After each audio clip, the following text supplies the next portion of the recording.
Call the meeting to order. Please join me for the Pledge of Allegiance. I pledge allegiance to the flag of the United States of America and to the republic for which it stands, one nation, under God, indivisible, with liberty and justice for all.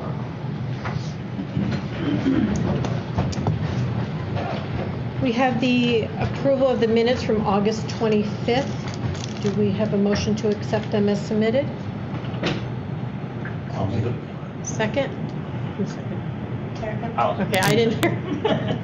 All in favor? Aye. Opposed? Carried. We have the CSE, CPSE recommendations, and to follow up from our August 25th, Greg New had asked a question about it being brief, and yes, it was. I'll move this one as well. Okay, and second. All in favor? Aye. Aye. Opposed? Thank you Carried. for following up with that, by the way. All right, we have public comment. Once again, in light of Executive Order 202.1, our in-person attendance has been suspended. Now that date has been moved to October 4th. So if anyone would like to make a public comment, they can do so on BOE@waltoncsd.org or by calling the district clerk at 607-865-4116, extension 6130. And discussion items. We have discussion items. Capital project timeline. Is that going to be something that's going to be held off for a little while? Not necessarily, probably adjusted a little bit. The informational video, we got an update today from PJ. We should have it done by the end of the week. So my thought was that we'll send it out once we get it done, so everybody can view it at your leisure, and then we can discuss it at the 15th meeting if we feel there's more adjustments that are needed. Totally different view from the last time, taking into account everybody's thoughts and comments. So it'd be interesting to see what your thoughts are on that. And let me just keep going down Sure. through. Yeah, thank you. The second item for discussion tonight is regarding the 20% reduction that we may or may not have from the governor. If that hits building aid, we have to discuss or have it right out front. How do we want to go forward with the project? So I think we all in discussion and understanding of the board that this is a very important project for the maintenance of our buildings and our grounds. We've had discussions this past week, and I'll have Meg speak to this a little bit about what exactly would that mean. If we went out with the full project, for instance, and the 20% reduction did happen, may not happen, but did happen, what would that mean if we reduced the scope to make sure that we maintained our promise of 0% increase in taxes from last year's project? So doing work and then the contact, and I'll let Meg speak to that a little bit now. So tonight, really, the direction of is that the thought that we maintain our current path and our current, or the other option is we reduce it right up front and change it initially, not knowing whether the 20% is going to be reduced or not. The reason why we need to have that conversation tonight is because depending on what we do will depend on the type of seeker that is needed and depending on the timeline and the work that Robert has to do for us. So Meg, if you want to talk about that, the 20% reduction in the details that we have found regarding that piece of it, please. So currently we have a capital project vote scheduled for November 17th, and we're required to adopt the project and adopt seeker at least 45 days before the vote. So that would have to be done by the end of September. As Superintendent McDonald mentioned, if we scaled that back the project now and did not include the additional parking out front, it would be a type 2 seeker, which is happens more quickly, and we could probably have that ready for you at the next meeting. But if we wanted to continue and propose the project as we had originally talked about with the additional parking and the work out here, There's some unlisted actions related to that, and they want to go through the process with SHPO and making sure that we've done everything that we need to with DC related to if there might be a, Creighton, I'm speaking your language, you probably understand this better than I do, but if there might be a SWIP, stormwater protection plan that's needed as part of the project and things like that. I think the pluses to continuing with the project as proposed are that we can have approval for a larger project and choose to scale back. We can't approve a smaller project and then choose to increase it. We've looked at some different scenarios of what the cost of the project would be if, for example, we just repaved the parking lots and driveway as they exist and didn't add parking out front. That only takes about $500,000 off of the project. When we originally looked at the project, we felt we could accomplish this project given the debt that is expiring, the anticipated energy savings. We felt that we could accomplish this project with no additional debt service in the budget, without having to use the $500,000 that we've put into the capital reserve. Fairly confident that if we went forward with a $7.2 million project, if indeed there was a 20% reduction in aid between use of capital reserve monies and scaling back the project, we could still do a project that covers paving and the roofs, the things that we know are critical, imminent needs of the district, without increasing our debt service line.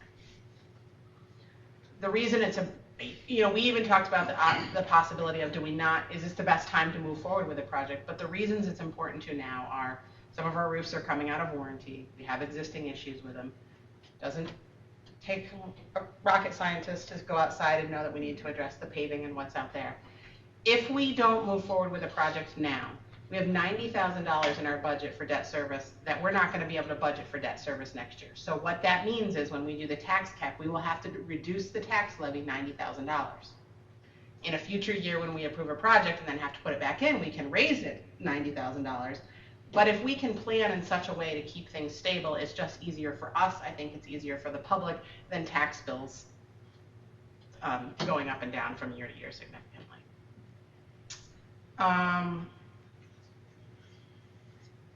I don't know if anybody has any particular questions. Is this something that we could continue the path forward with the full project, but in the background, work out all the details of 20% reduction behind the scenes, have that ready to go when we have firmer answers on what that's going to look like from the governor's proposal, and then my follow-up to that would be, what is our time frame where we have to make a choice, one or the other? The seeker type 1 actions, I would go through that process anyway. Just because you're going to end up having to do that at some point, and it should service that. So I wouldn't worry about that. I would go through that full-blown process, but I don't know what the timing of whether is it November 17th. You have to know which one you're at, or if you ask for the full project, and then when you realize what the 20% reduction is or is not going to happen, at that point in time, then you slam the brakes on. So with this project, we're not looking at actual construction until like 2022. Right. So it's such a long timeline with state ed and getting a project approved and going out to bid that we'll know a lot more as time goes on as far as what's going to happen with aid, and even when bid prices come in, to know where things bid and what we might need to scale back at that point. So we certainly don't need to know by September 17th. We can, like you said, go to the voters with the whole project as a maximum and commit that if aid is reduced, we will reduce the scope or use the capital reserve correspondingly so that we're not increasing the debt service. And one thing I don't know, hopefully the video emphasizes, is the fact that we're looking at 2022 if it's passed in 20. I mean, we're already going to have to bear the brunt of this parking lot and these roofs for 2 more years. Yes. Before they ever see any construction. Further delay in that, you're already on borrowed time. Further delay in that's just going to be further detrimental to the district. Mm-hmm. So I don't know. I think we probably ought to take that path where we'll move forward with the full project and then scale it back when we have better knowns. Because the further delay in that, I don't think is responsible on our part. Right, and I'm with you 100%. I think there's been enough. I think the committees have done enough homework on this thing to know we've already cut it back to where we really felt we needed to be as a basic, and there's no fluff in this and there's no polish. It's all, this is nuts and bolts types of thing that it needs to be done. I would rather personally go ahead, with the points that we're at today, seek full approval of a full project, full-blown project, and then hold our word to the fact of the no tax increase. And if we have to, at the 9th hour, cut some of the project back to save taxes, then do that. But if we do it prematurely and the economy takes off, and We can't go the other way. right, going, We can't scale we up, just so- can't And go there. there's, you know, and there's another video that we'll show, right, that explain the why now. Part of why are we asking for bringing this forward now, when it is exactly that, and how important it is when we strategically plan as a school district, these projects, with the roll-off of debt service, to prevent, to use your debt service appropriately and maintain your facilities. This is the now. Right. And if we don't do it now, not only could we be in an emergency project in 2 years, if we didn't do this, to where our roofs were all of a sudden deemed as emergency projects and they're falling in, whatever the case, who knows what could happen. We need to take care of our facilities when we can. So we felt that tonight was an important conversation for that. Also, this will lead into the seeker level conversation, which may result, I believe, in us needing an emergency board meeting, like the last week of September, to approve that, depending on whether Robert can get that seeker done, that other level of seeker done. So this evening, a consensus moving forward. Marilyn, your thoughts? I'm with Braden. I mean, we can't put off doing something about our problems, but at least if we do it this way, then when the time comes, if we have to cut back, we can. Yep, I agree, same. Yeah, I like the installed flexibility of going with a full project and being able to ratchet back rather than confining ourselves to that smaller project. So. I think we just task ourselves with having that what if, that the facilities pick up that what if with MEG meetings, obviously, and have that scenario worked out so that if we get in that situation, we're not thinking about it, we've already worked on that. That plan laid out, ready to go. I've already asked Scott to start doing some work on that, prioritization of roofs, various things, so that the committee has that available. Now, does the school district, get the lead agency? I believe we are, yes. Designation? So moving forward, those resolutions could come to us at one meeting, Tuesday, next Tuesday. They won't, I don't think he'll be able to be ready with Okay. the more expansive seeker next Tuesday. So as Superintendent McDonald was referencing, we'd probably have to have a special meeting end of September prior to the 29th. He was pretty sure that we would have to have another meeting, that he would not have it ready. Be sure that's all would be on the agenda, right? And is that something, I mean, depending on time, that we may be able to pull off by Zoom, or do we have? That way they wouldn't have to come to district. Yep. Okay. And then 2 informational meetings? Yeah, this is just the initial timeline that was put out and discussed by the committee, that there be 2 public meetings, one early October, second late October, which we would have Scott's and his team's support, however we determine we need, and then the vote tentatively for the 17th of November. Okay. Just for information. All right. Thank you. Yep. There are no correspondence at this time, and there are no additions to the agenda. Correct.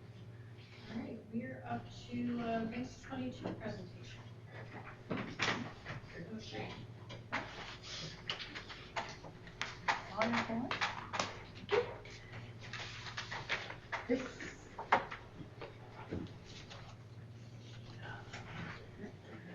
Pull down. Oh, that's it. Well, it was a very interesting Links 22 meeting this year. We all met by Zoom, the whole team, so we were kind of all over the place. But I want to say a huge thank you to the team who joined me for that meeting, and we looked at our Links 21 plan, basically what we decided. Oh, yeah, so there's the team. Next slide. Basically what we decided really was that we would try to put on hold some of the goals that we'd set for last year, because we basically weren't here to pursue those goals, but we would add one other goal, and that goal was really a goal around social emotional learning. We recognise that the teachers and the children are really, kind of could be struggling with, with the loss of and the trauma of not being in school. So we wanted to build, the team decided really that they wanted to build their own curriculum to be taught in school, not only to the benefit of the children, but to the benefit of the teachers. So we're in the process of doing that, and in the links plan you'll see there's an action plan in there to do that, to move forward with that, while also recognising that we need to still keep a focus on literacy, and we still need to be cognizant of some of the data that is left over from 2019. So really that's the links plan. So really what we did was combine links 22 with links 20 and 21 and rewrite the plan, and that was the consensus of the team, and that's what we did.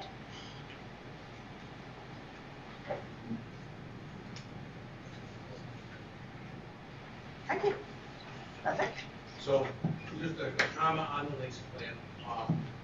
One of the things that we really felt this year was a great opportunity, and this was an open discussion with the team. Yeah. That without having the 3-8 results last year, without having the data in the way that we're coming forward this year, that one, we need to support our teachers with this year. We need to really support them with what they're going to be approaching this year.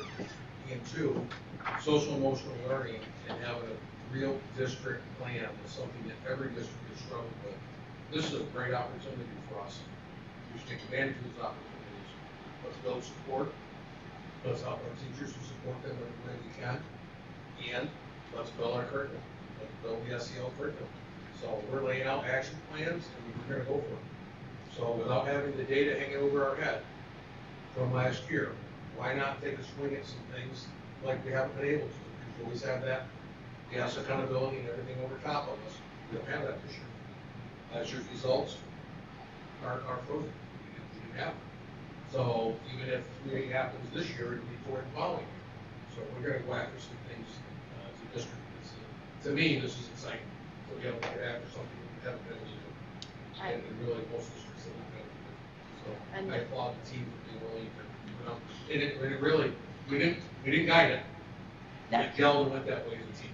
No, we went that way as a team, and one of the exciting things is that wrote that action plan, and the team agreed to the steps in the action plan, and they're already started on it. We're already on our way. The research is going on, and I've already talked to the team about research, so we're already on our way.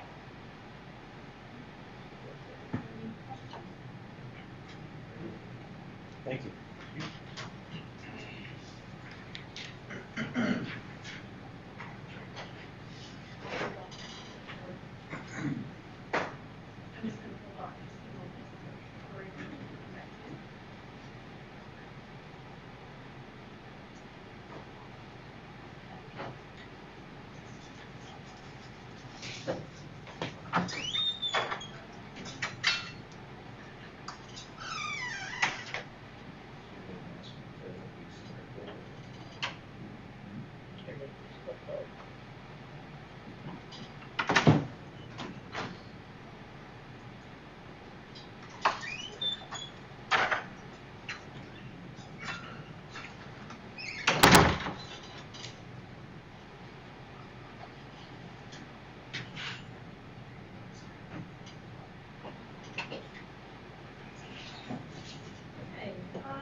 We're up to number 8, the consent agenda.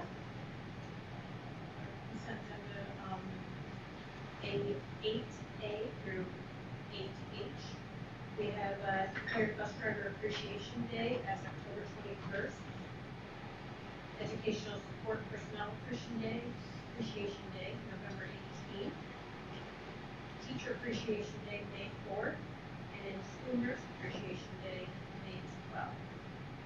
We have the declared surplus. We have resignations. Cindy Collette, part-time monitor, Gregory, part-time cashier.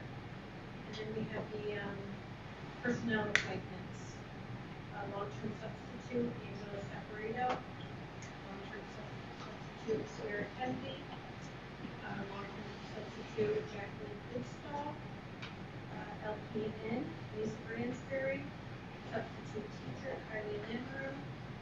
Another LPN, Sarah Newman. And then we also have a long-term substitute teacher, Ashton Johnson. We have substitute rosters and mentor. Are there any questions? Consent? We have a motion to accept the consent agenda. I'll make the motion. Second? Second it. All in favor? Aye. Opposed? Carried. New business. We have several donations. Most of these are COVID-19 supplies. We have 12 masks. Actually, I believe there are more than 12 masks now, but from Marilyn Lewis. 15 masks from Super Clover 4-H Club. 70 masks from Maria Allen. 20 masks from Jane Contella. 5 cases of wipes for hands and face from Kraft Foods, and 5 cases of hand sanitizer from Kraft Foods. Those certainly are all going to come in very handy. We appreciate that. Do we have a motion to accept those donations? Thankfully. Second? Second. All in favor? Aye. Opposed? Carried. We're up to 9B, to adopt the links plan as presented. Are there any questions on that? If not, do we have a motion to accept that as I'll make the motion. second? Second. All in favor? Aye. Opposed? And then we have the multi-tier system of support plan. Is there any questions on that? Do we have a motion to accept that? I'll make it. Second? I'll second it. All in favor? Aye. Opposed?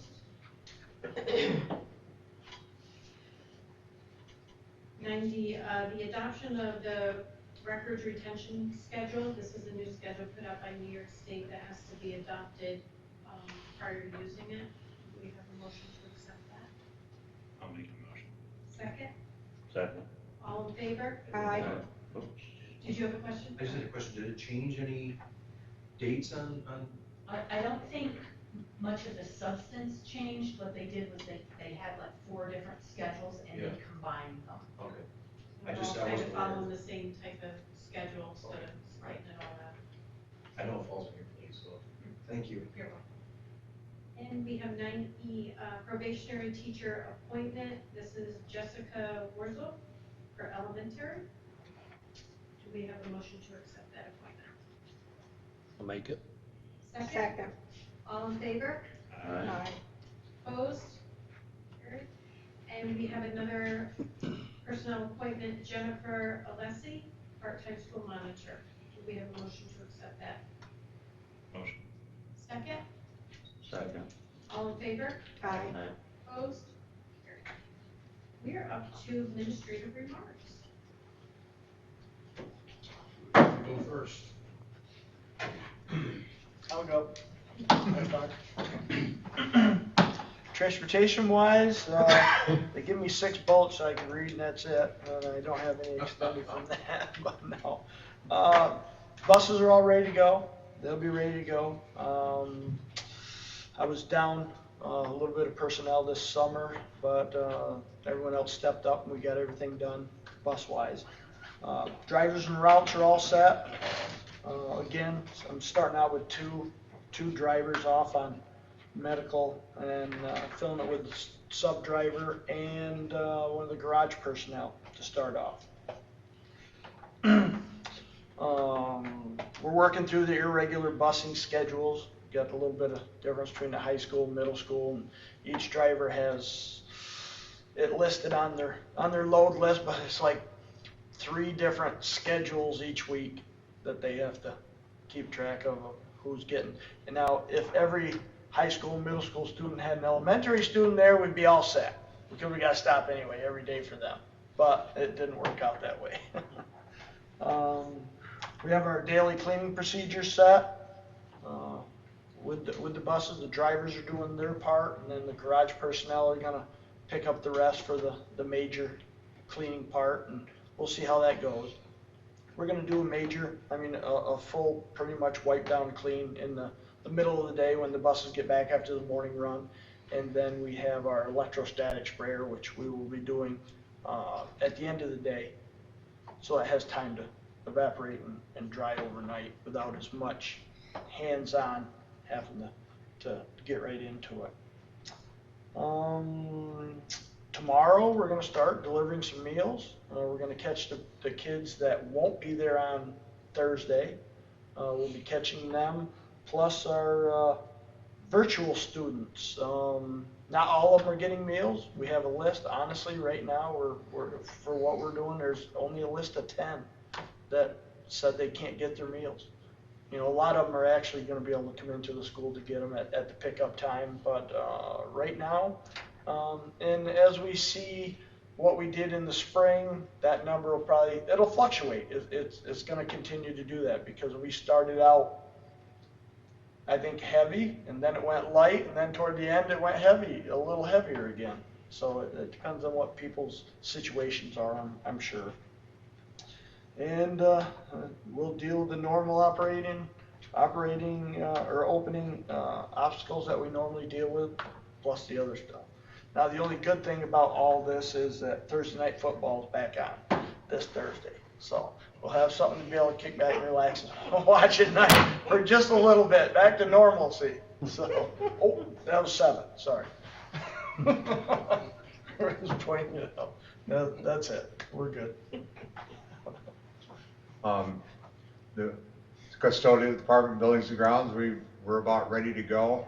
I'm glad that we got that extra day, especially at Townsend, you know, tomorrow not being a school day, so we can really have things wrapped up and good and ready. All of the major stuff that we're going to do is about done, or will be finished up tomorrow.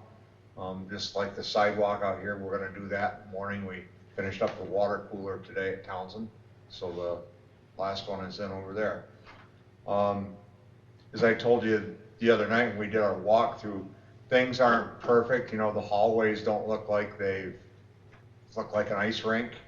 You know, they haven't got that real shine to them like that, but it's because we waxed them so early and we did so much moving, you know, of rooms and things like that. So we'll probably do more of that in the fall when, you know, over like a Thanksgiving break or a Christmas break, and get the halls back to where they really should be. They don't look terrible or anything right now. They're just not like sometimes we're used to.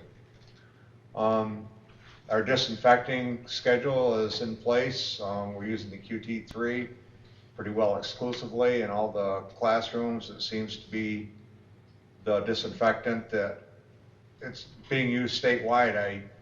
I get on the state email chain, and the guys are going back and forth with it, and about half the districts in the state are using it. So we picked it early, like I think it was back in February or something like that when this first started coming around. So we chose the right product, I believe, and it's really done a nice job for us. Other than that, the capital outlay project, they came in August 24th, I believe it was, and started doing the asbestos abatement. That was completed on that Friday of that week, so it would have been the 29th, I guess. And all the air samples come back clean, so they tore everything down. They're ready to, you know, the tile will be here, I believe, on the 14th of September. They'll be starting that. In the meantime, everybody, you guys know what shape the walls were in that room and music rooms, and we've went ahead and painted that on our own. I guess normally, you know, you'd have a contractor come in and do it, but, you know, there just wasn't the funds for something like that because it was so tight. So we're doing that, and that should be completed this weekend. We'll have all the painting done. And you're welcome to go down the Ray Bartlett's room on the left-hand side. The band room is done. So the painting, so you could go down and look at that if you'd like to when we get done. And as I say, the 14th, the tile will be here, and I would say within 2 weeks we'd be ready to occupy those rooms in some way, shape, or form. Maybe by the end of the month. I guess the timeline actually calls for October, but I think we're going to be well ahead of that. How did you make out with bottle filling stations? Real well. That's the way the coolers, that's what I was talking about, the coolers. We got the combination bubbler bottle cooler just because the expense was hardly anything more to get the drinking fountain part with it, because, you know, we all hope that real soon we'll be back to normal so they can use those. And we've installed, I don't know, 12 of them, I believe. The last one will be going in tomorrow morning. It's already in, I just got to do the electrical on it tomorrow morning. It's got to shut the panel down. So I'm going to do it like 6 o'clock in the morning. There's nobody around. So then they'll all be done. But the bubblers won't be working, right? No, bubblers, what we do is they have a T in them that goes to the bubbler. What we do is just pull that apart and just use a straight line connector in it. You know, and possibly if they work good, there's, I think here at the high school, middle school, every single one has been changed.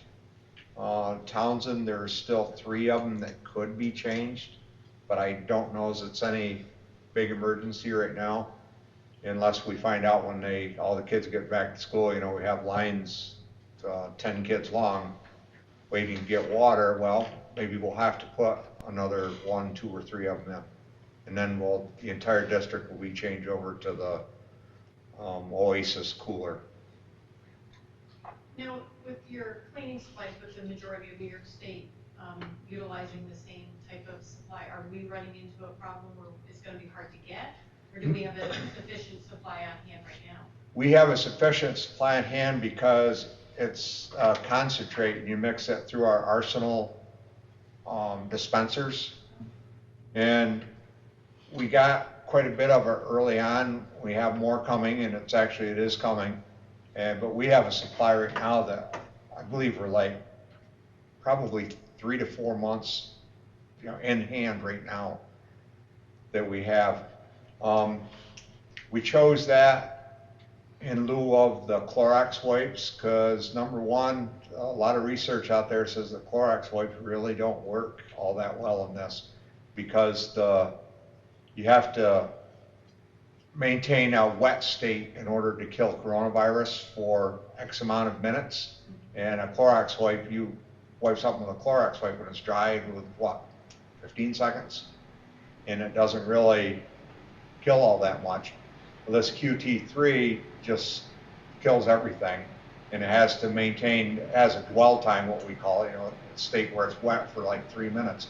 If we come in and do this room, a custodian would come in and start here, spray these tables down, and by the time he or she is done over there where Corey says, they come and wipe this table down because it's already been sitting 3 minutes.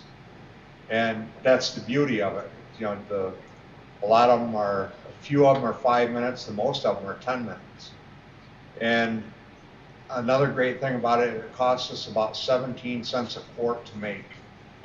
And a quart will go a long ways. It'll probably do, I don't know, the 2-quart sprayers, I bet you'd do 2 to 3 rooms with them before you'd run out. So, you know, you'd have 34 cents, let's say you did 2 rooms, so it costs you 17 cents a room, as opposed to Clorox wipes, which aren't very labor friendly. You know, you're pulling 1 out at a time or 2 out at a time and everything. And you wipe everything down with the microfiber cloths when you get done. The microfiber cloths are obviously reusable. You take them, you put them in a small garbage bag, and at the end of the night, you put them in the washing machine, and they're washed, and they're ready for the next day. And Chris Smith and I from Hilliard figured it out the other day, and how much it would cost to use Clorox wipes exclusively in the school, which many school districts are doing. It would cost us about $5,000 a month. And in that, we forgot to include the bus garage too. So it's actually a little higher than that. Well, if you can even get them. Yeah, if you can get them, like Corning Painted Post ordered 120 or 150 cases of them on May 3rd, and they have not received any. Zero. What about the rest of the, supplies?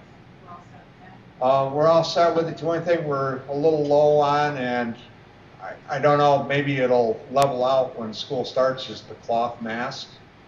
We're starting to get low on them, but I think we're going to be okay, because now, a lot of people got them. I still have some in stock, and we'll look. I'll talk to Meg, and we'll maybe do another order through BOCES if we can, to get more of them. Is that what the cloth reusable? Yes. Is that the first order or the second order actually come in? I think we had all. Yeah, we've got all of them now. Well, there we go with the donations, that certainly come in handy. Yeah, Absolutely. yeah, exactly. And as far as we have like 14,000 or 12,000 of this style mask, and we did receive our N95 masks, so we're all set with them. So the custodians and bus drivers and nurses and everything have them. Hand sanitizer, we got tons of it. Paper towels, I wouldn't be a bit surprised if we had about a 9-month supply right now.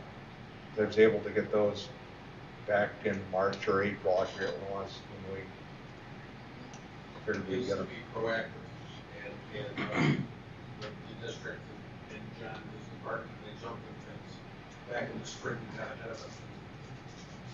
It's been tough. Usually the big orders and bulk orders have gotten delayed and everything else, so it's helpful to have that head start. Rick or Justin, who wants to go? I'll go.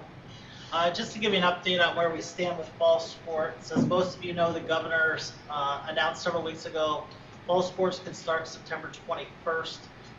We've been awaiting guidance from New York State Public High School Athletic Association as far as their COVID task force, how we would manage that, what things would need to be put in place.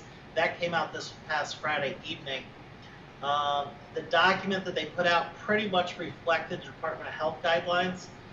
Some of the key items included in that were players must wear a mask when they practice or play, when they cannot be within 6 feet of each other, or maintain 6 feet, which for most of our sports, they're all within 6 feet. So masks would be mandatory for practice and play. It limits the number of spectators at each event to 2 per player. So we'd have to manage the number coming in based on the preference of the player and who they want to come. Football and volleyball, which are considered high-risk sports, would be allowed to start practicing. However, they would not be allowed to play games. They would not be allowed to have contact. So football basically would be small group skill work, no pads, no hitting, things like that. Modified and JV sports may or may not be played. That would be at the discretion of either the school or the league. Schools would be permitted to play only teams in their league or their section. So often in basketball, we'll travel down and play Sullivan West for a non-league game. They're in Section 9, so we would not be allowed to play them. And also schools are encouraged to limit game rosters to allow for social distancing. So say we have 30 on football, they are encouraging us to take a limited, quote, game roster to limit the number of people there. Also, it outlined how facilities should be managed. For example, we'd have to put hand washing stations outside for games, extra benches for players so they can sit 6 feet apart, markings on the sidelines indicating where spectators can stand, things like that.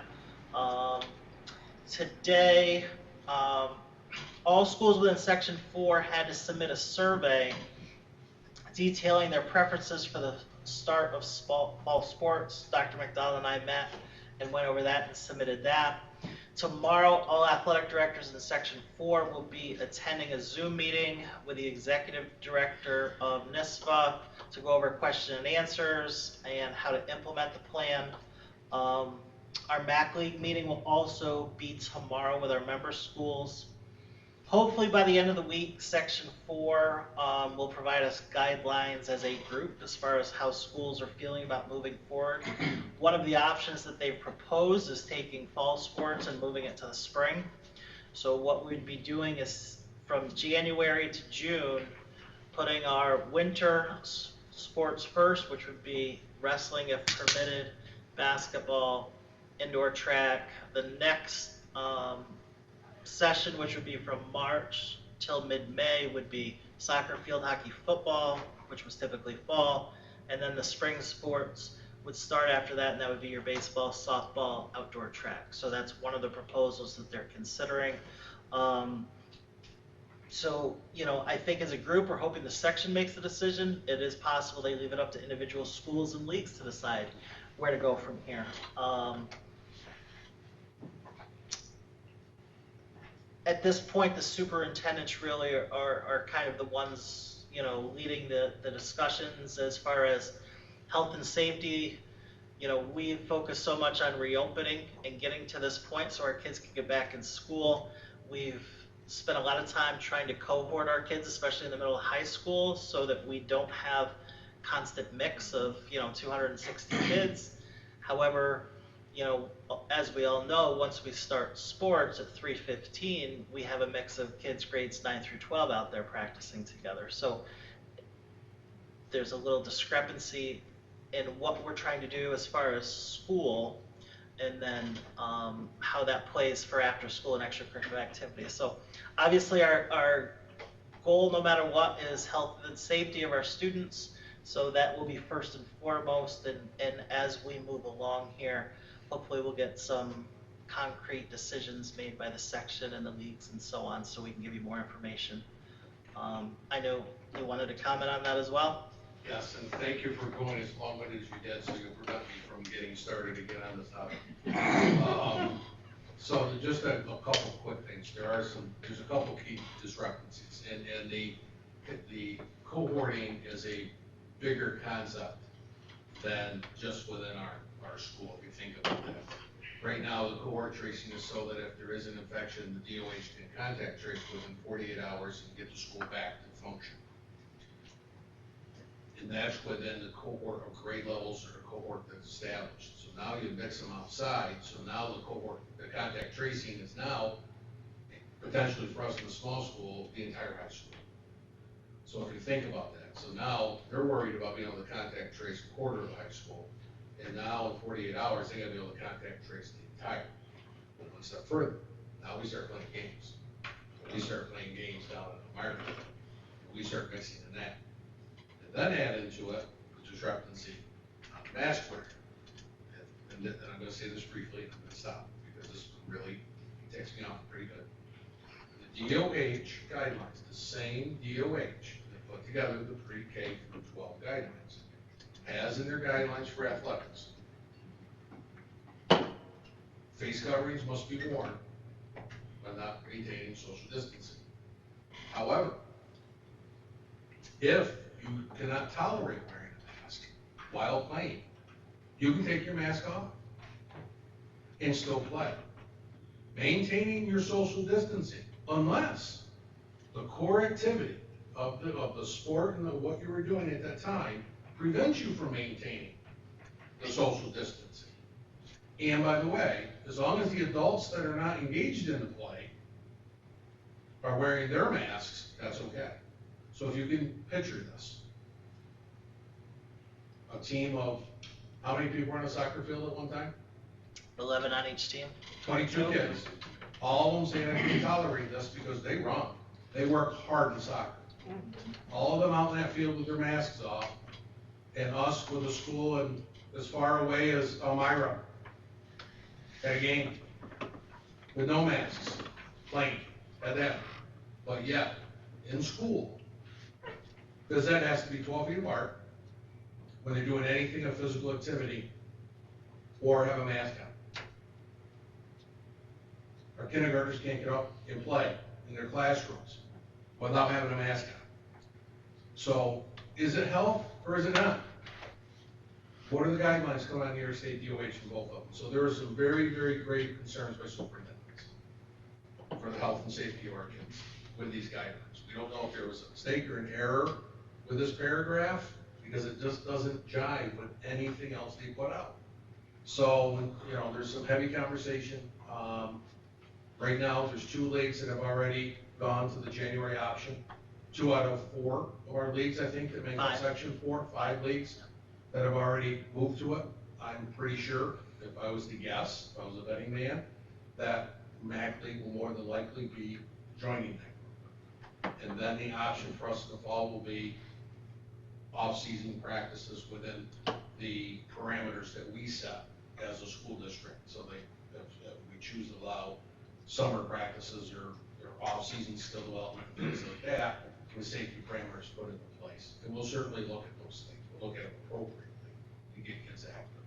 So DOH has got some work to do, and I'm hoping at the state level that there's some discussion going on, because this is just absolutely bizarre and honestly unsafe if you truly believe in the DOH guidance and what we're doing. What they have out right now for sports is unsafe. So, to put it plain. So more to come. We have a lot. I was on a meeting today with the superintendents in section 4. You've got the executive director tomorrow. I may tag in on that. And we've got the MAC League tomorrow. So hopefully by the end of the week we'll have some clear direction. And then we got the section 4 meeting at the end of sports is consuming a little bit of our time right now. Right in the middle of trying to get school open. Well, we'll get there. Thank you, Justin. Thank you. Rick, any updates? I actually didn't have a lot to say. My head's been all over the place, but I started just jotting some things down. We've purchased over 500 Chromebooks and programmed them. We've been giving out over 400 to the middle school, high school during distribution the other day. We've set up K-3 over at Townsend. We're still setting up 4 and 5 tomorrow.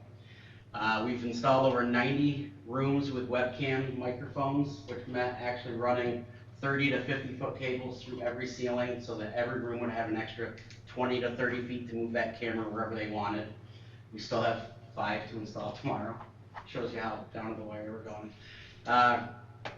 New software, we're doing Castle Learning for science, Discovery Education for social studies, and Classlink, thanks to your wife, who had a brilliant idea, and we're still working through some kinks with her. But Classlink is software that young students can log into their Chromebook simply by opening it up and holding up a QR code, and it just logs them right into the Chromebook and opens up a dashboard with all the apps that we put in there.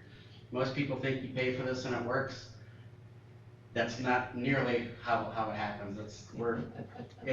We could work 25/8 on this and we're gonna be going down to the wire. But it is a great software. And in our free time, you know, we didn't even have a technology page 2 weeks ago. We're building that out with, you know, parent guides, how to use Google Classroom for parents, one-stop shop teachers. They can come here and anything you wanna know about Google, you can come here and click any of these links and it'll take you to tutorials. The big one is parents, because they had such a difficult time last year getting their kids into Chromebooks and all these things. So when we read those, you know, the forms and the surveys, top 3 things we tried to address. Kids can't log into Chromebooks. Well, boom, we have a custom Classlink page. Log in with a Q card, log in, logs them right in their Chromebook, resolved. Parents can't help their kids with anything regarding Google. So, well, let's come here for one-stop shop for parents. Same idea. They can click any of these. It's how-tos, and they're mostly videos, short, 2-3 minutes, just right to the point. What is Google Classroom? Click this, boom. How do they log into Google Classroom? So, you know, that's what we're doing in our spare time. Dr. McDonald wanted a COVID page. Luckily, actually, PJ had done a small page, and we just filled it out so that we could have, you know, tutorials for young kids, how to wash hands. Why is it important to wear a mask for the young kids at Townsend? So teachers can just pull this up and show their students the first day of class. You know, what is COVID? How's it affecting them? We have a brain pop video for young kids. It's targeted right for like 5 to 9-year-olds. Walks them right through, age appropriate, really hammers it home that it's okay not to feel, you know, it's okay not to feel right or uncomfortable or all the feelings that you're feeling. I'm talking fast because I probably could talk for about 17 hours, but this is all the stuff that we're doing behind the scenes that a lot of people don't see unless they go to the page. And this is tagged to the CDC site. Yeah, so this right here, what I've done is just embed the CDC's website. Why? Because we certainly don't want to have to continually update our page. Well, CDC updates their page probably every day. So this is actually the CDC's webpage. And it's 3 different ones. You know, the main one, symptoms, etc., etc. The next page is right down here. Oh, there it is. Considerations for wearing a mask, and then we have another section down there on the importance of social distancing. And every time they update it, we don't touch our website. It's updated. And for me, that's important because we're kind of coming down to the wire here, if you can't tell. You know, for safety, we've done a lot of things. We came in over the weekend, my wife and I, and we put the floor signs down and other things. We're trying to put posters. John's been helping. We're slugging away. We're hammering. We're trying to get through.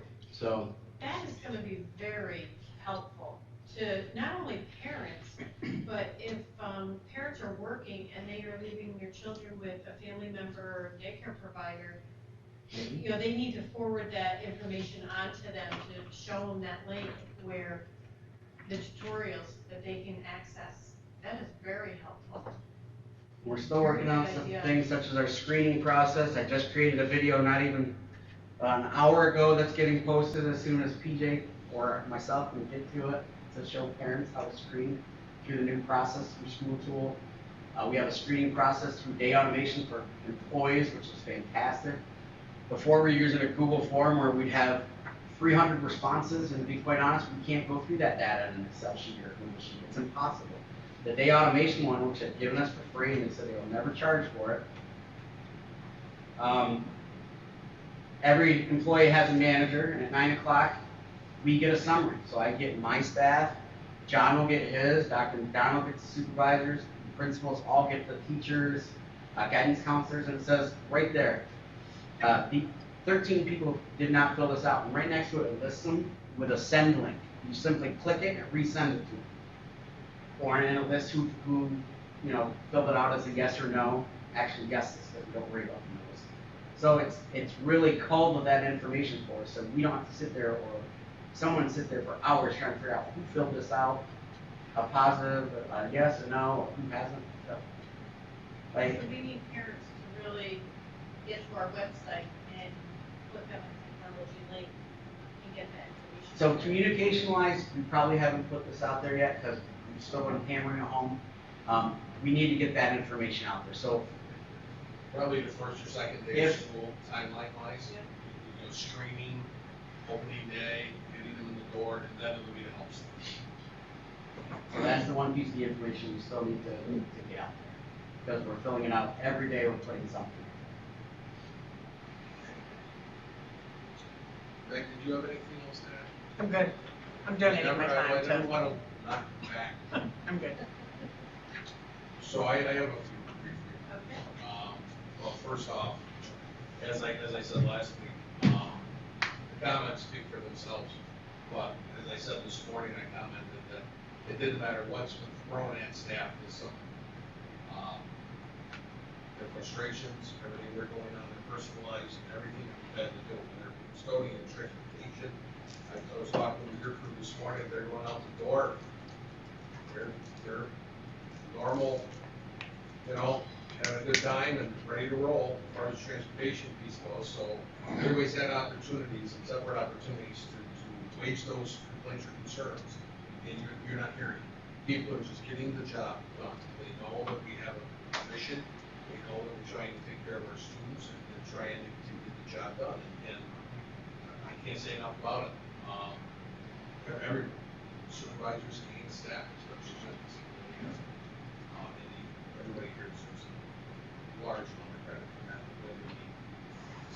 you all. Crosswalk update, tomorrow the paint will be shifted, the signs will be shifted. And then we can, I got a text today from Rich, I poked at her Friday and said, hey, you know, you got paint and signs yet? What's going on? And he got back to me today, so that'll be completed tomorrow. We talked about the athletics. We sent an email, remember, in the Friday letter I mentioned the retreat.